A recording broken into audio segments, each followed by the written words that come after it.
Looks like you're stuck with me on the Jeffrey Hayes case.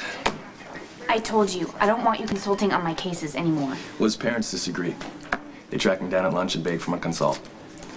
Looks like they don't have much confidence in Dr. Robin.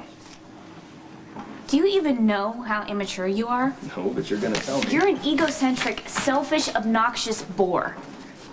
Really? You're also careless. I mean, what were you thinking walking into Jeffrey's room discussing surgical odds right in front of him? They asked me a question and I answered. That, by the way, is what a consultant does. The parents told Jeffrey he wasn't going to need an operation. Well, they were wrong. Okay, fine. But don't you think it would have been a little bit more comforting to hear the truth from someone who knew him and actually cared about him? It doesn't matter who gives him the truth. What matters is who does the surgery. And that kid's gonna get the best. Yeah, whatever. Just stay away from my patients.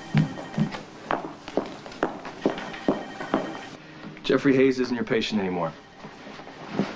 His parents asked me to schedule surgery ASAP.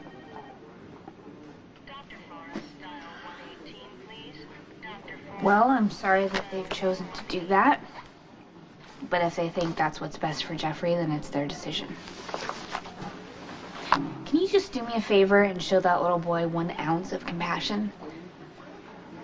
Boys his age need heroes, and he will need you to protect him. My job is to operate on him, not hold his hand. A good doctor manages to do both. A good surgeon stays detached. If I get to know that kid, I'm going to be thinking about things like the scared look on his face, the odds against him being completely cured, the future he might not have. Now, he's got 2 parents. Let them be touchy-feely. My job is to open up his skull. You're so cold. If you want to befriend him, go ahead. And if he dies, you can dive into a bottle of scotch and never come out.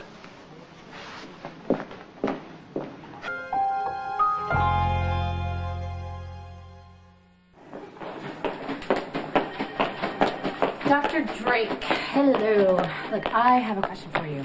Well, why don't I answer that over dinner tonight? No. Jason wants to leave the hospital as soon as possible. Well, then you need to do anything necessary to keep him in bed. What's that supposed to mean? It's a lot safer for you two to... Don't mind Dr. Drake. He thinks patients are like cars. Once you're done with them, you just roll them out and never see them again. So if you have any questions about Jason's recovery, you can ask me. I was just explaining to Sam that it's probably better for her and Jason to have sex here at the hospital. Okay, Dr. Drake, that was a little bit more information than anyone needed to know. Thank you. Okay, bye-bye.